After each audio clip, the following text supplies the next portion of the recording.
nature of language. In this video, we'll review the nature of language by defining the term language, describing some basic rules of language use, and examining how people use language in everyday communication with others. The information in this video provides a general overview of the nature of language. Please consult assigned readings for more in-depth information. As this course progresses, many of the ideas discussed in this video will be covered in more detail. Language is made up of symbols that humans use to communicate with each other. The symbols of a language can be spoken or written, and some are communicated in movements, as in sign language. In order for humans to understand the meanings communicated in complex arrangements of symbols, we must follow specific rules that guide symbol use within a language. Symbols are used to communicate ideas people hold and to share what they think. Since we cannot communicate telepathically, the sharing of symbols is the only way some of our deepest and most complex thoughts can be shared with others. Some symbols are concrete and tangible. They seem to align directly to an object or being. For instance, words like flower, cat, and clock all have fairly specific definitions. However, the generic definitions of these terms may not be specific enough to clearly communicate one's thoughts to another. Take the word cat, for instance. Imagine a person being invited for a weekend stay at a friend's house. When making plans, the friend states to the guests that a really big cat lives in the house and asks if having a cat in the house during the visit will be a problem. The guest, imagining the size of common domestic cats, even the big ones, agreed that a big cat in the house wouldn't be a problem. When the guest arrived to stay for the weekend, however, the domestic house cat the guest met was not what the guest imagined at all. It was actually an exotic serval cat that was nearly 3 feet tall, a bit aggressive, and ate live small animals, not dry cat food, for dinner. Unfortunately, the guest was shocked and a bit frightened of the cat. How could such a misunderstanding occur? Well, the symbols we use to describe what we mean are not necessarily understood by others as we intend them to be understood, even the fairly concrete ones. If two people can have a misunderstanding over a fairly concrete term like cat, imagine the misunderstandings people might have when using symbols to communicate more abstract ideas like intelligent, funny, or love. The meanings of these 3 symbols are not based on how something looks, but on how each individual who uses them personally defines them.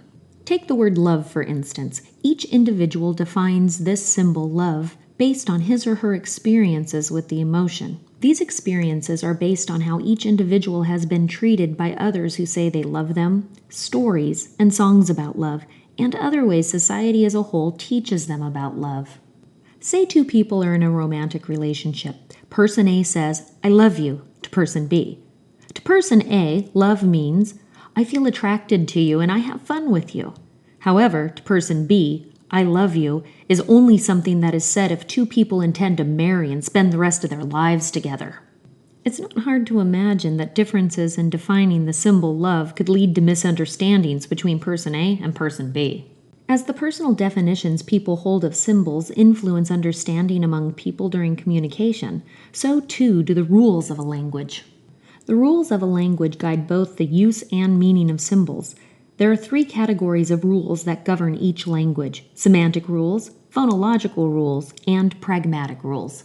It is important to note that semantic, phonological, and pragmatic rules can change from language to language. Semantic rules govern the meanings of words. The examples already presented using the words cat and love are both rooted in misunderstandings in semantics.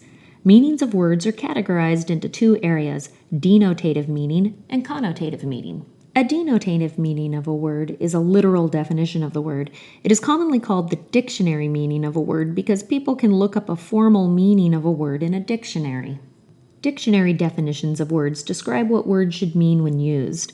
The misunderstanding in the cat story is an example of differences in denotative meaning. However, it is common for people to use words in ways that are not described in a dictionary. This non-standard use of language is called slang. Common examples of slang words include calling something lit if you think it's really awesome, and using woke to indicate that a person or people are aware of cultural issues and major events, or are empathetic to others' needs. Using low key to ask someone not to share information with others, or high key for information others can and maybe should know. Or using savage to indicate something is hardcore, using sus to describe something that is suspect or shady, and referring to someone as extra if he or she is not part of the key group in the situation. A second type of meaning of a word is the connotative meaning. The connotative meaning of a word is the personal meaning of a word. It is based on each person's experience of a word. Connotative meaning is commonly accompanied by emotions. Have you ever noticed that the use of some words upset some people but not others? For instance, the word damn is upsetting to some because it's labeled as a curse word, but not upsetting to others. Have you ever carefully chosen your words to avoid causing an emotional reaction from another person? If so, you've carefully considered the connotative meanings that the person may assign to words you use when you communicate. Pragmatic rules direct people on how to use a language when interacting with others. While semantic rules dictate how words in a language are defined, pragmatic rules, on the other hand, govern how words should be used during communication based on the context. Sometimes the words used are clearly understood by others, but take on additional meaning based on where or to whom they are said. For instance, a child might like it when a parent calls him honey at home, but be embarrassed if called honey in front of his friends. It might be fun and appropriate to use curse words privately with friends, but not appropriate to use at work in front of your boss. The third category of rules is based on how words are said. Called phonemics, these rules dictate how words should sound when spoken. Even though some words sound similar when spoken, similar sounding words can have very different meanings. For example, he shed a tear. She saw a tear in her jacket. She will refuse the offer. He noticed the trash can was full of refuse. He fried an egg in a pan. Don't forget to pan the entire audience when filming a scene. Beyond knowing the rules of a language, we should also consider other factors of language use during communication. One is that meanings of words are in individual people and not in the words themselves. When people hear or read a word, they interpret that word according to their own personal experience. They interpret what is perceived from their own point of view. Another is that language is powerful. Using words can ignite anger, bring about joy, lead to happiness, elicit sorrow, and a whole variety of other feelings within people. Also, language can shape how people view a situation as either positive or negative. The words we use to describe people, places, and incidents influence perceptions of these things. For instance, are you going to a party or a get-together? Is the class amazing or a total bore? Is the amusement park a place of wonder or an overhyped consumer magnet that only exists to siphon people's money? Further, words can be aligned with feminine or masculine behaviors. Sometimes words are reserved for describing people who are biologically male or female and their behaviors. Sometimes gendered language can lead to confusion or unease. For example, some people become uncomfortable or feel excluded with the use of a gendered term when it is used to describe something any person can do regardless of biological sex.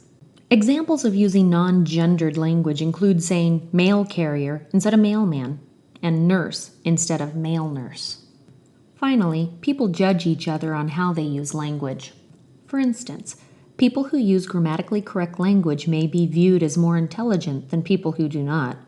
In some countries, people higher on the socioeconomic scale might have a different accent than those lower on the scale, and people who use a lot of curse words may be perceived as more aggressive than people who do not use curse words. Language use is complicated. However, the rules we are taught to follow when using a language are designed to help people communicate both clearly and appropriately with each other. We will discuss the nature of language in more detail as the course continues.